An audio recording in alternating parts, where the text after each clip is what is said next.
Los tálamos unidos por la masa intermedia y entre ellos una rendija que es el tercer ventrículo, esta, comunicados hacia arriba y adelante con los ventrículos laterales.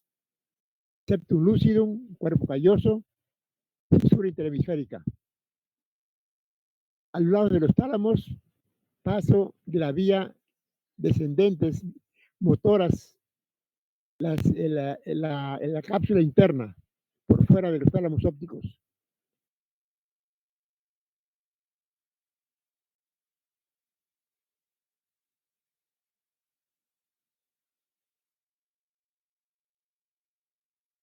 A ver, Anthony, lee los tálamos ópticos.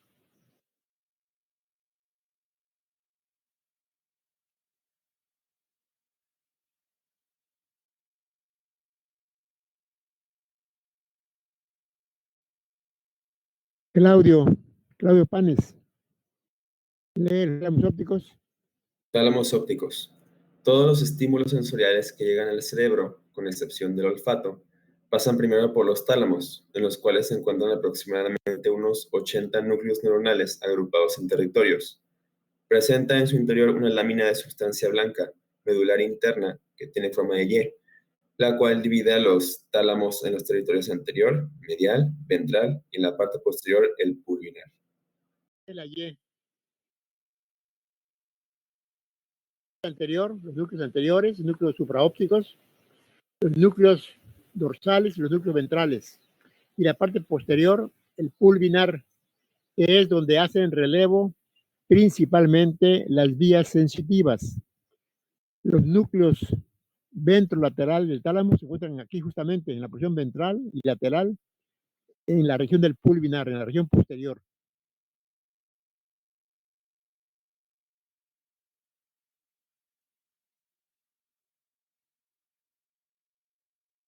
A ver, Ilish,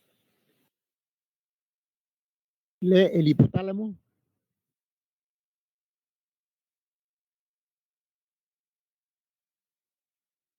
Suele considerarse el centro integrador del sistema nervioso vegetativo autónomo dentro del sistema nervioso central. También se encarga de realizar funciones de integración somato-vegetativa. Libera al menos 9 hormonas que actúan como inhibidoras o estimulantes en la secreción de otras hormonas en la hipófisis anterior. Regula el apetito y la saciedad por medio de la hormona neuropéptido y que regula la producción de hormonas en el estómago, la relina. Colecistocina, cistocinina, el odeno y yeyuno, péptido YY en el ilión, En el ilion. La leptina en los adipocitos, en la grasa. La leptina en los adipocitos, el nivel de glucosa y de ácidos grasos en la sangre, entre otros. El centro del hambre está localizada en el hipotálamo lateral y el de la saciedad en la porción ventromedial. Como vemos, el hipotálamo tiene muchas funciones realmente viscerales y neurovegetativas. En el hambre, el apetito, el control de las hormonas digestivas, la grelina, la colecistocinina, el péptido YY, la leptina en los adipocitos, además de que controla el apetito, el hambre y cuando ya nos llenamos, la saciedad en la porción ventromedial.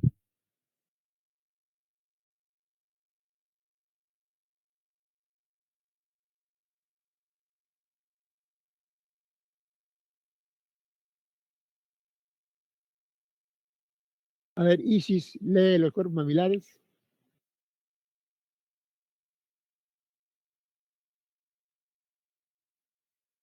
Los cuerpos mamilares o tubérculos mamilares son 2 esferoides grises ubicados simétricamente al final de los arcos anteriores del trígono, en la base del cerebro. Forman parte del sistema límbico. 2 funciones consisten en la recepción de impulsos nerviosos procedentes de la amígdala y del hipocampo, reenvío de estos impulsos hacia el tálamo a través del tracto mamilotálamico. También se sabe que participan en los procesos de la memoria. Esta se ve afectada por los alcohólicos por la deficiencia de tiamina vitamina B1. Además, anclada a ella se encuentran los trastornos alimenticios cuando sucede la enfermedad de Wernicke.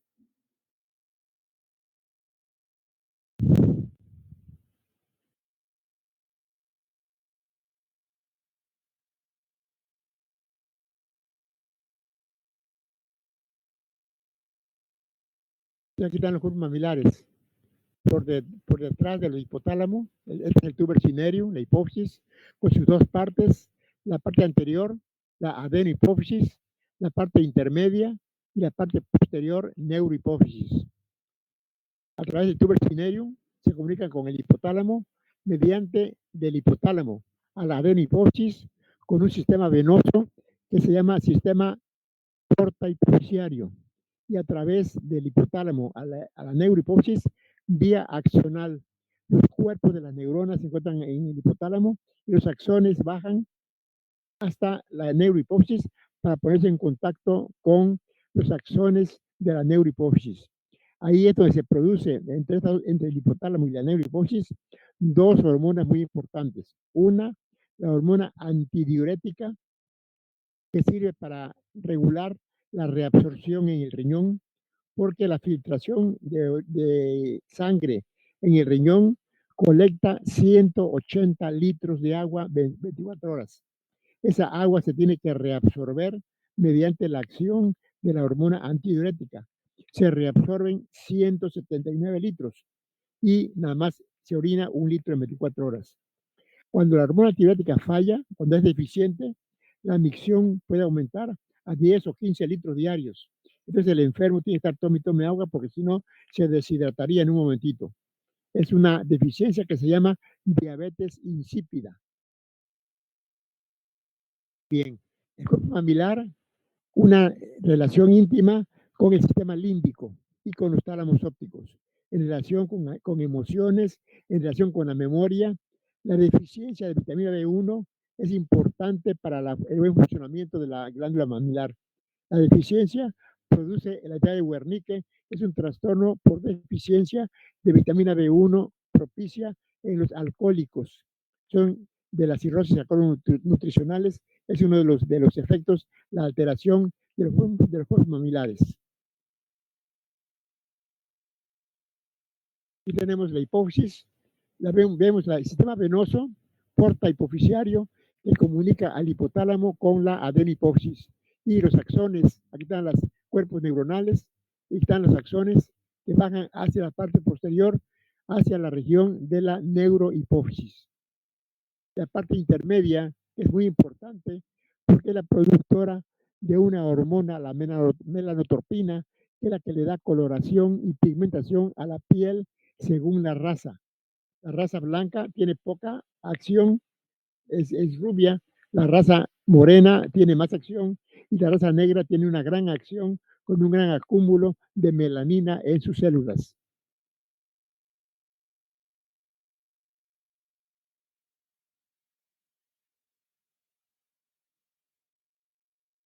A ver,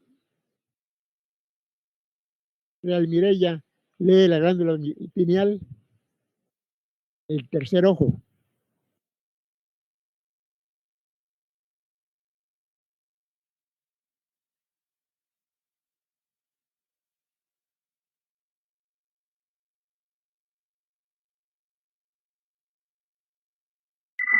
Glándula pineal, también llamada epífisis o tercer ojo, está situada en el techo del diencéfalo, entre los tubérculos cuadrigéminos craneales en la denominada fosa pineal. Esta glándula se activa y produce melatonina cuando no hay luz. Mide unos 5 milímetros de diámetro. La melatonina es producida a partir de la serotonina. La epífisis está relacionada con la regulación de los ciclos de vigilia y sueño. Se ha comprobado que esta hormona sirve para contrarrestar los efectos del síndrome de diferencia de zonas horarias. Es también un poderoso antioxidante y se ha comprobado que participa en la apoptosis de células cancerosas en el timo. Avénula, pedúnculo, órgano en forma de rienda de la que cuelga la glándula pineal. Y la que parten unos núcleos que se llaman núcleos que forman los tabiques del tálamo. Toda la porción de tabique que divide los diferentes núcleos parten a través de la avénula. son las paredes, las láminas avenulares que van a dividir y a seccionar los diferentes núcleos de los tálamos. Aquí tenemos los tubos cuadrigéminos, los superiores en relación con la vía visual y los inferiores en relación con la vía auditiva. Y abajo vemos la emergencia del cuarto par, el cuarto par craneal, que se va a rodear al mesencéfalo para juntarse con el tercero y meterse al seno cavernoso.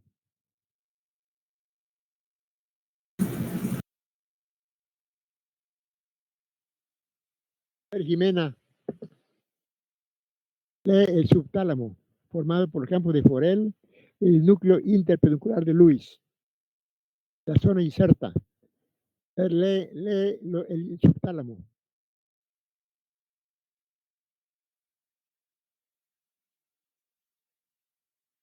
Es el sitio de transición entre el mesencéfalo y los tálamos ópticos, integrados por el campo de Forel, que son una serie de fibras nerviosas muy numerosas para dar paso a las diversas vías motoras piramidales y extrapiramidales y sensitivas superficiales y profundas. El núcleo interpeduncular de Lewis se localiza inmediatamente posterior a la fosa interpeduncular y en la línea media, cuyos axones se proyectan por el sistema dopaminérgico mesolímbico al cuerpo estriado, núcleos pálido y accumbens, amígdala, área septal, cíngulo y lóbulo frontal. La zona inserta es una banda de sustancia gris ubicada entre el tálamo y el fascículo lenticular. Esta estructura se sabe que recibe conexiones de la corteza cerebral motora primaria. Sin embargo, sus eferencias son aún desconocidas.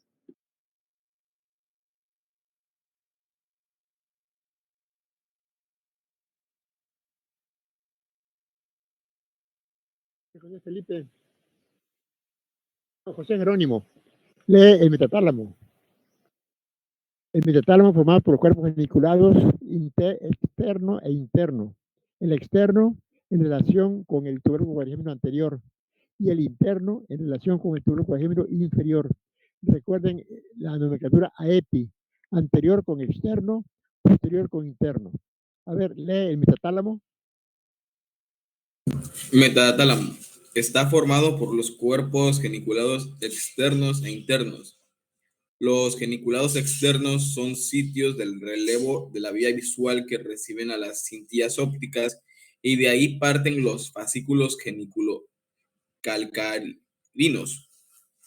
Las radiaciones ópticas de Grantiolet hacia el lóbulo occipital del área 17, 18 y 19 de la carta de Brodmann.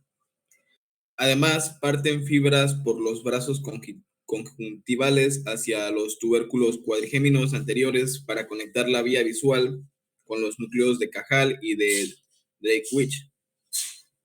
Parte superior del fascículo longitudinal medio que conecta con los núcleos de los oculomotores y demás pares craneales para una integración de la vista con los movimientos de ojos, cara y cabeza.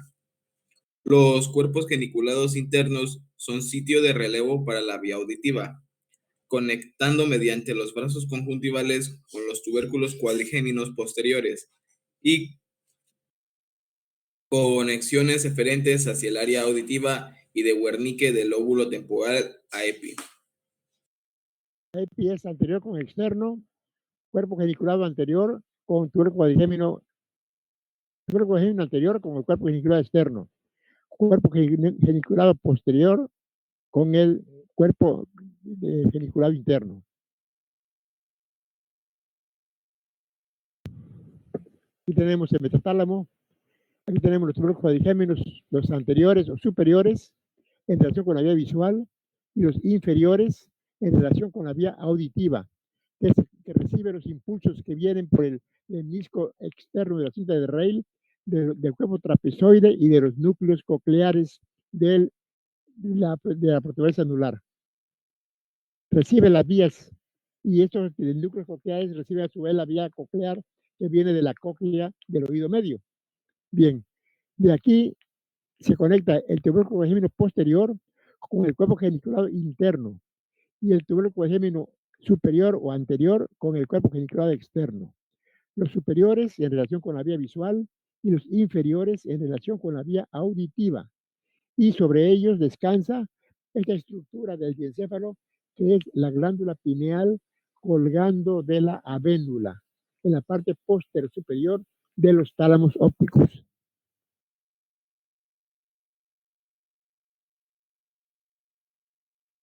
Ahí tenemos nuevamente el corte sagital para volver a recordar las estructuras: bulbo, protuberancia, mesencéfalo, acueducto de Silvio, tubérculos quadrigéminos.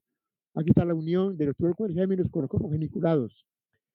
Los tálamos con la masa intermedia, el techo formado por el trígono olfatorio o fornix, agujero de Monro comunicando los ventrículos laterales con el tercer ventrículo y el acueducto de Silvio comunicando el tercer ventrículo con el cuarto.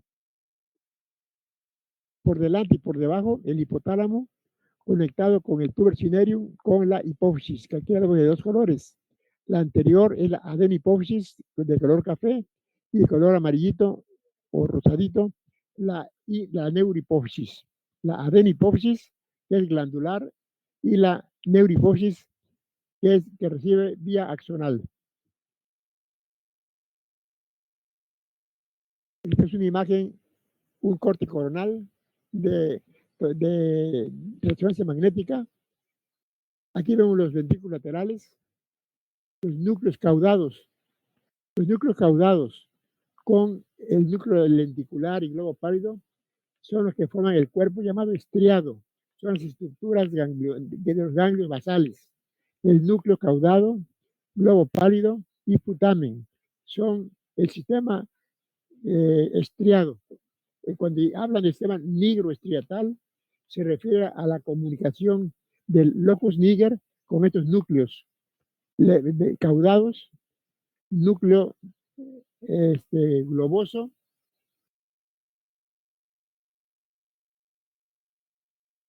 putamen y el núcleo de estriado.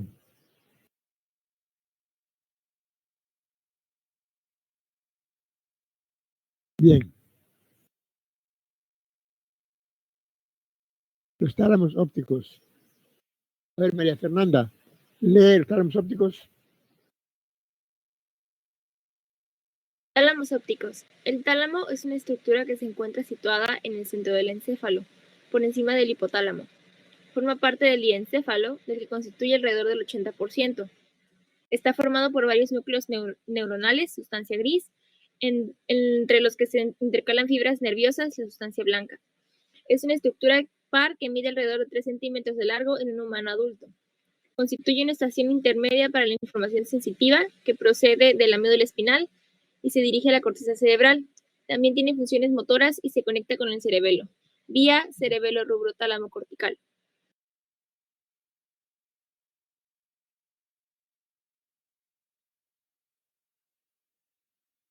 A ver, Marta, sigue leyendo. Marta Paulina. Tálamos. El tálamo es una estructura par con forma ovalada, mide alrededor de 3 centímetros de largo y representa el 80% del diencéfalo. El 20% restante lo forma el hipotálamo, el epitálamo, el metatálamo y el subtálamo. Está constituido por núcleos de sustancia gris dispuestos entre tractos de sustancia blanca. Lo atraviesa en toda su longitud una estructura vertical que recibe el nombre de lámina medular interna, que en su parte anterior se divide en dos ramas, como una Y griega o Y, que lo divide en 3 partes y está formada por sustancia blanca que conecta los núcleos talámicos entre sí. El tálamo del lado derecho se une con el izquierdo mediante la comisura gris intertalámica, que actúa como un puente entre ambas formaciones.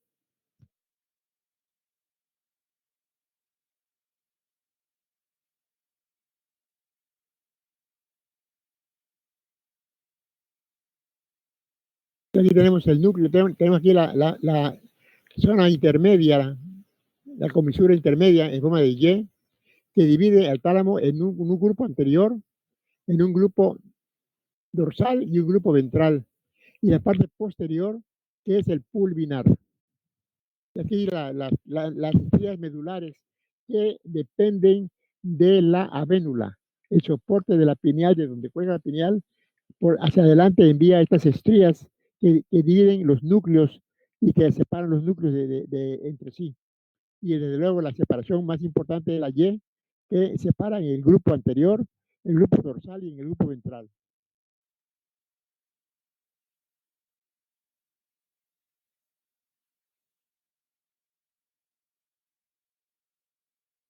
Melanie, sigue leyendo los núcleos del tálamo.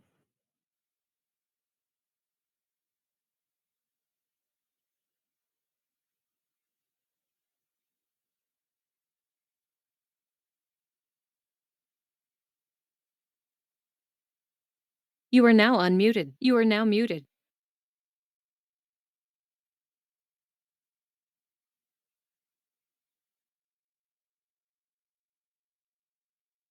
A ver, Marta Paulina. You are now unmuted. You are now muted. Núcleos del tálamo. El tálamo es el componente más voluminoso del diencéfalo y el principal sitio de relevo para la mayoría de los estímulos que van en dirección de la corteza cerebral. La siguiente es una tradicional lista de los núcleos del tálamo, aunque no se adhiere estrictamente a la anatomía del tálamo humano.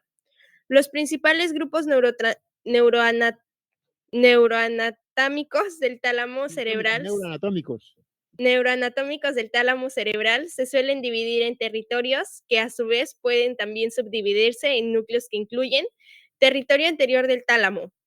Tiene un solo núcleo anterior NA limitado por la lámina medular interna. Descripciones más detalladas lo dividen en un grupo de núcleos anterodorsal, anteromedial y un grupo anteroventral. Territorio medial del tálamo. Núcleo mediano dorsal, MD. Núcleos de la línea media, núcleos de la lámina medular interna del tálamo, núcleo centromedial, CM.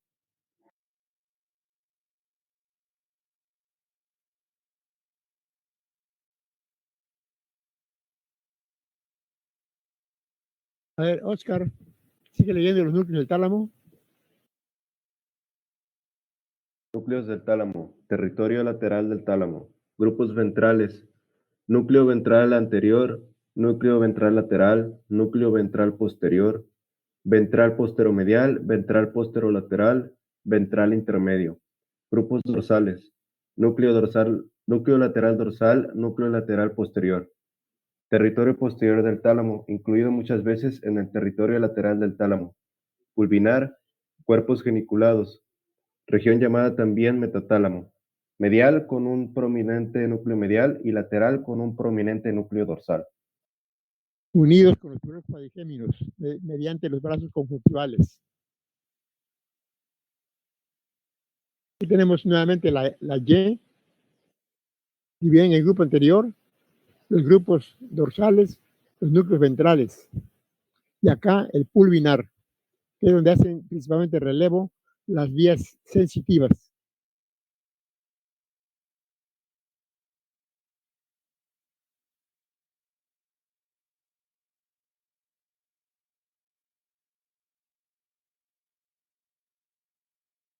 A ver, Rafael Felipe, sigue leyendo los núcleos del tálamo. Núcleos del tálamo. Otras zonas conocidas: la estrella medular, el núcleo submedial y parte de los núcleos reticulares. Otros territorios: núcleos intralaminares, situados entre la lámina medular interna, que está compuesta principalmente de sustancia blanca, con grupos de núcleos de los que se distinguen grupo caudal, núcleos centromedianos, núcleos parafasciculares en la porción más lateral. Núcleos ventrales: núcleo central dorsal, núcleo central medial, núcleo central lateral, núcleo paracentral. Núcleos reticulares talámicos, adyacente a la lámina medular externa del tálamo. En la línea media del tálamo se distinguen regiones conocidas como el núcleo parateneal, núcleo paraventricular, núcleo reunions, núcleo romboide y núcleo subfascicular.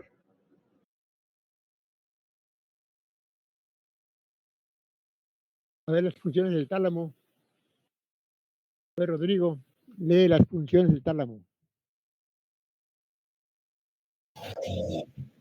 Contribuye a numerosas funciones encefálicas, incluyendo el procesamiento de la información sensitiva, memoria y emociones y funciones motoras.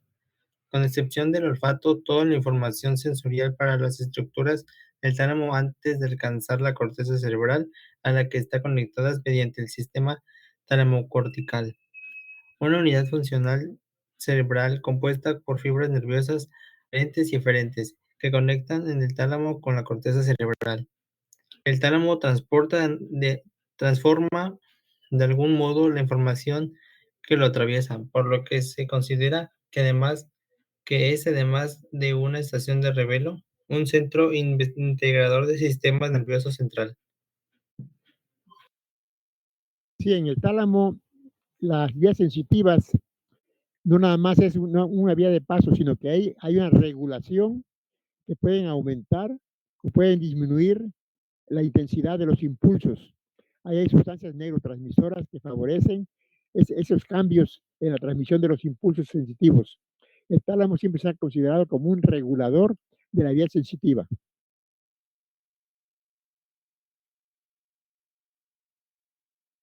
De la glándula pineal, el tercer ojo. El Charitín.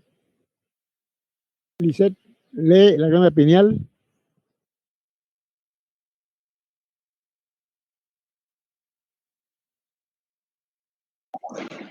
Glándula pineal. La glándula pineal, también conocida como cuerpo pineal o epífisis, es una pequeña glándula endocrina que se encuentra en el cerebro de los vertebrados.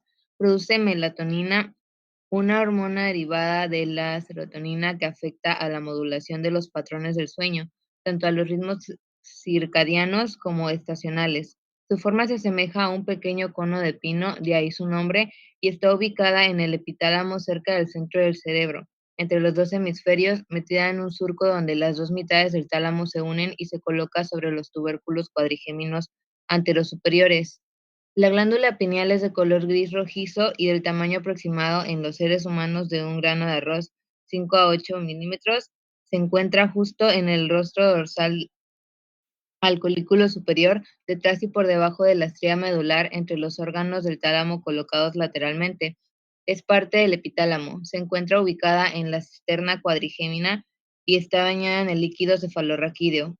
Un pequeño receso pineal del tercer ventrículo se proyecta hacia el tallo de la glándula. La glándula pineal es una estructura de línea media en forma de cono de pino. Y la glándula pineal está bañada por líquido cefalorraquídeo. Ese líquido cefalorraquídeo se mezcla con las sustancias hormonales que produce la pineal, las cuales van a intervenir sobre el hipotálamo y sobre la hipófisis. Sobre todo es una parte muy importante porque es la que regula el desarrollo y producción de hormonas sexuales, de la gonadotropina y de la luteotrófica. Estas hormonas, por lo general, permanecen inactivas durante toda la niñez y es hasta la adolescencia cuando se liberan y se empiezan a producir para que estimulen a los testículos para producir espermatozoides y a los ovarios para madurar a los óvulos. Digo madurar porque los óvulos se sabe que ya la niña desde que nace ya trae los óvulos, una gran cantidad de óvulos, de los cuales solamente va a usar 500 en toda su vida, pero trae como 5.000 o 10.000 óvulos y esos óvulos van a ir madurando cada mes para dar el ciclo menstrual del que ya van a hablar ustedes cuando estudien fisiología. Entonces, la pineal libera sustancias que inhiben, que bloquean al hipotálamo y a la hipófisis para que no produzcan las hormonas sexuales durante toda la niñez. Cuando la pineal se enferma por un tumor, por ejemplo, un pinealoma, cesa esta acción inhibitoria de la hipófisis y del hipotálamo para liberar hormonas sexuales y entonces se pueden liberar tempranamente y producir lo que se llama una pubertad temprana o pubertad precoz. Son niños a veces de 1 o 2 años que ya empiezan a salir bigotes, que empiezan a salir barba, y a las niñas de 3 o 4 años empiezan a tener menstruación, y empiezan a crecer sus pechos, en fin, a tener cambios que se deben de esperar hasta la adolescencia. Bien, la pineal, aparte de la producción de melatonina para regular el ciclo del sueño, supuestamente cuando falta la luz, se libera la melatonina, lo que hace que a las personas les dé sueño. Esto sirve para también adaptar a las personas que cambian de horario cuando se viaja a Europa o a otro lado del mundo, donde cuando aquí es de noche, allá es de día, adapta a la persona a que agarre el ciclo del sueño de noche y día de acuerdo con el horario de la región en que esté colocado. Eso es un trabajo de la glándula pineal.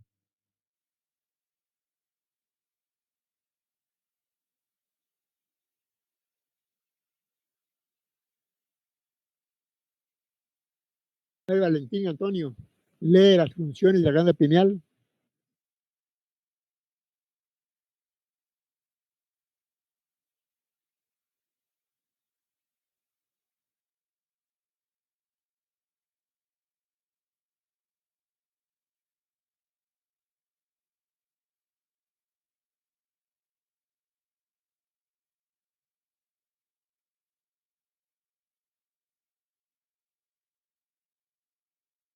A ver, Jimena Fernández, lee las funciones de la glándula pineal.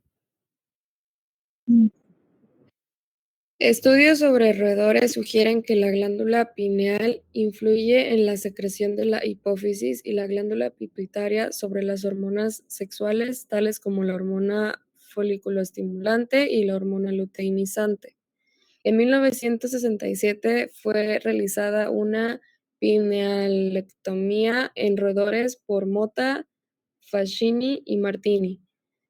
No se observó ningún cambio en el peso de la pituitaria. No obstante, hubo un incremento en la concentración de las hormonas folículo-estimulantes y luteinizantes dentro de la glándula. En este mismo estudio, la administración de melatonina no regresó las concentraciones de las hormonas folículo-estimulantes a los niveles normales, sugiriendo que la pineal influye en las secreciones de folículo-estimulantes y luteinizantes secretadas por la glándula pituitaria a través de alguna otra molécula transmisora. No es la melatonina, la melatonina nada más es para regular el ciclo vigilia-sueño. Es la que induce el sueño.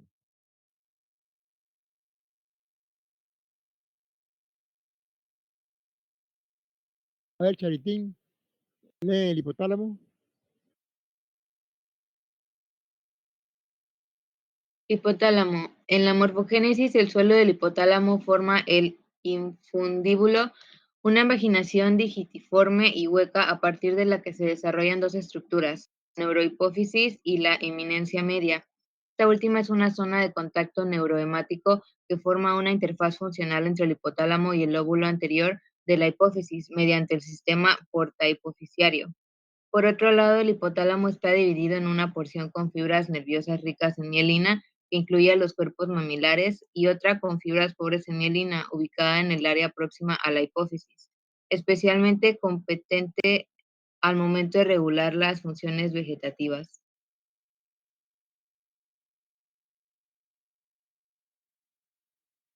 A ver, Rodrigo, lee la hipófisis.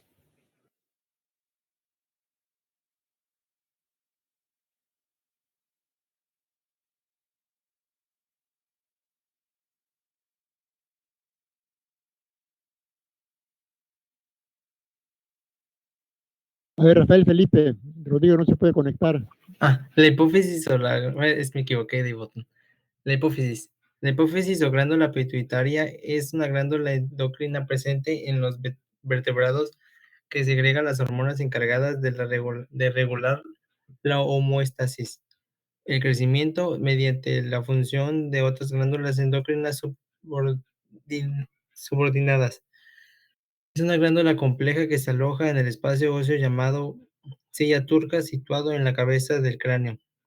Las alteraciones de la función de la hipófisis pueden ser tanto en menos hipofunción como en más hiperfunción.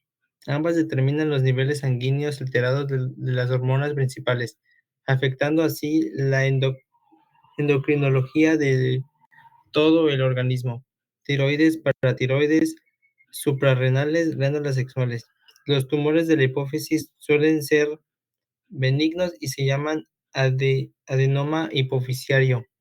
Los trastornos de la secreción de las hormonas y además pueden comprimir estructuras neurológicas adyacentes como el quiasma óptico, provocando la hemianopsia temporal. Si los tumores de la hipófisis por lo general son benignos, no son cancerosos, pero son graves porque pueden producir trastornos hormonales. La hipófisis recibe el control del hipotálamo y ella produce hormonas que van a actuar sobre otras glándulas como la tiroides, sobre las suprarrenales, sobre los órganos sexuales, y una función exagerada puede provocar un aumento en las funciones hormonales o bien una disminución puede provocar una disminución. O sea que las enfermedades a partir de la hipófisis o de las glándulas subyacentes pueden ser en exceso o en deficiencia. Hay hiper e hipo, hiperfunción e hipofunción, una función aumentada o una función disminuida. Además, los tumores por lo general son pequeños, no crecen mucho, pero cuando crecen mucho, entonces la arcilla turca es insuficiente para contener a la glándula más el tumor y sale de la arcilla turca y lo primero con lo que se encuentran es con el quiasma óptico, al cual comprimen y provocan trastornos visuales, una pérdida de la visión de los campos temporales, una hemianopsia bitemporal. La persona no puede ver a los lados, nada más ve para el frente, no puede ver lateralmente, su campo visual se ha reducido a nada más la visión central. Esta es una hemianopsia llamada bitemporal provocada por una tumoración de la hipófisis que comprime al quiasma óptico.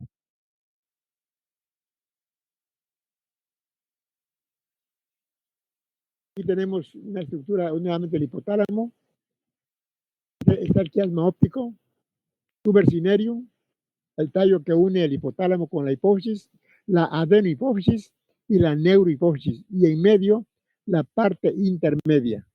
Aquí tenemos un esquema nuevamente de la adenohipófisis y de la neurohipófisis. La adenohipófisis unida con el hipotálamo mediante un sistema venoso llamado porta hipofisiario, y la conexión entre el hipotálamo y la neurohipófisis es vía axonal,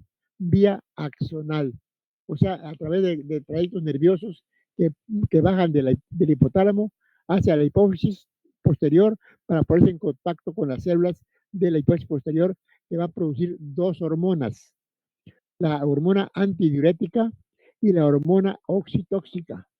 La hormona antidiurética, repito, es para frenar o para estimular la reabsorción de la orina en el riñón, para que nada más se orine 1 litro en 24 horas. La deficiencia de esta hormona produce la llamada enfermedad diabetes insípida, que se parece a la diabetes de glucosa, la diabetes mellitus, porque aquí no hay pérdida de azúcar en la orina. En la diabetes mellitus le pusieron así los antiguos clínicos porque no había exámenes de laboratorio. Entonces ellos probaban la orina para ver qué sabía. Y si sabía dulce, a miel, fue por lo que le pusieron el nombre de diabetes mellitus, porque sabe a miel la orina, tiene azúcar. En cambio, la orina abundante de los diabéticos por deficiencia de hormona antidiurética no tiene sabor, es una diabetes insípida. Por eso le pusieron ese nombre. Diabetes mellitus es la producida por deficiencia de insulina. Deficiencia de insulina producida por el páncreas. Y la diabetes insípida producida por una deficiencia de la hormona antidiurética producida por la neurohipófisis. Son diferentes completamente una de la otra. No tienen, nomás se parecen por el nombre, pero no tienen que ver nada una con la otra. Aquí tenemos la producción de hormonas de la parte anterior de la hipófisis y de la parte posterior. De la parte anterior vamos a tener la hormona somatotrópica y la hormona luteinizante. La hormona lactotrófica. La hormona somatotrófica o también llamado hormona de crecimiento, es la que estimula a los huesos y a los músculos de todo el cuerpo para que vayan creciendo normalmente. Ese crecimiento es regulado por la hormona somatotrópica de la adenohipófisis. Un exceso de producción de esta hormona va a provocar el gigantismo hipofisiario. Una deficiencia de esta hormona va a provocar el enanismo hipofisiario.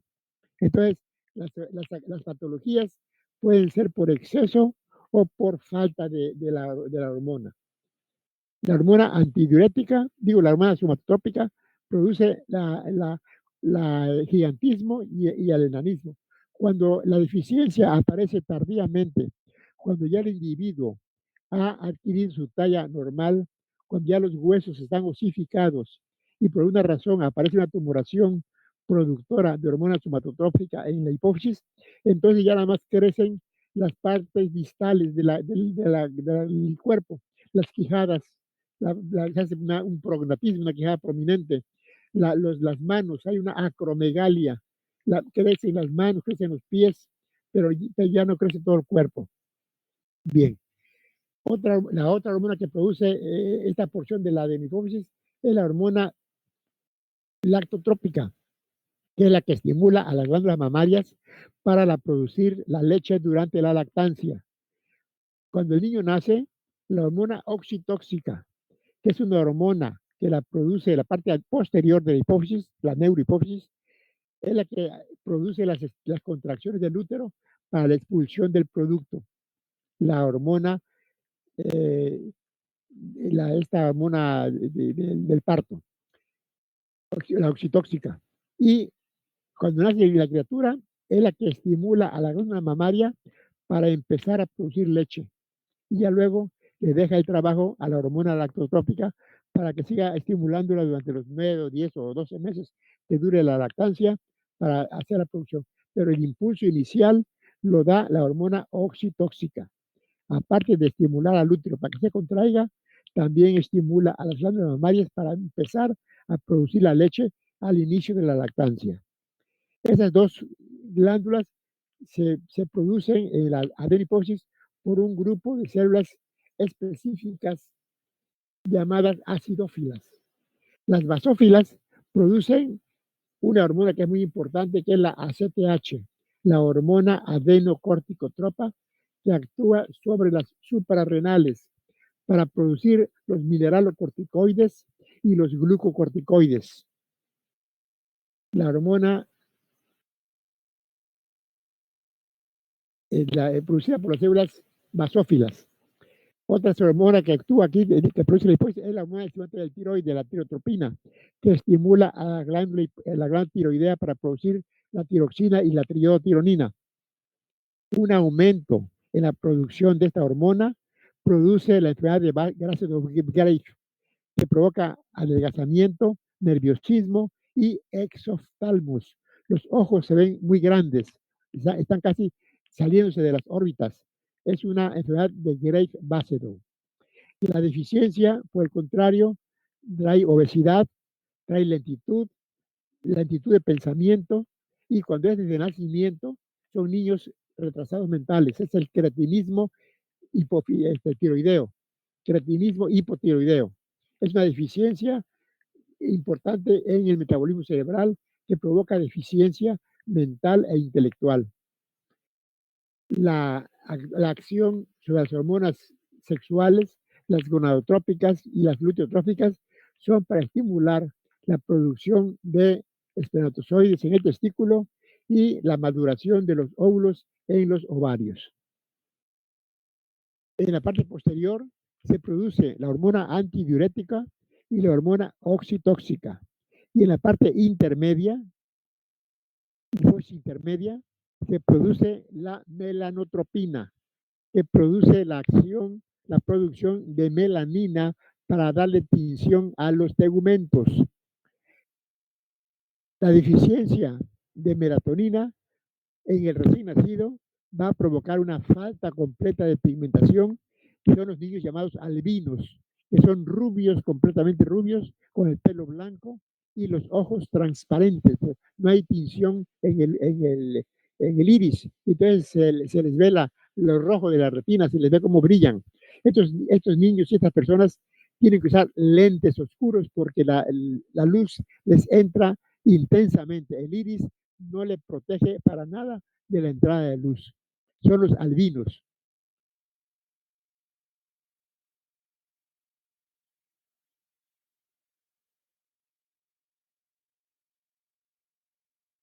A ver, Oscar y Manuel, lee la hipófisis. Hipófisis. La hipófisis regula la actividad de la mayor parte de las demás glándulas endocrinas y, por tanto, en ocasiones recibe el nombre de glándula maestra. A su vez, el hipotálamo, una región del cerebro situada justo encima de la hipófisis, controla gran parte de la actividad de esta última. Se divide para su estudio en tres partes: hipófisis anterior o adenohipófisis, hipófisis intermedia, productora de melanotropina, que da coloración a los tejidos, y la hipófisis posterior o neurohipófisis. La adenohipófisis produce hormonas que actúan sobre otras glándulas endocrinas y tejidos del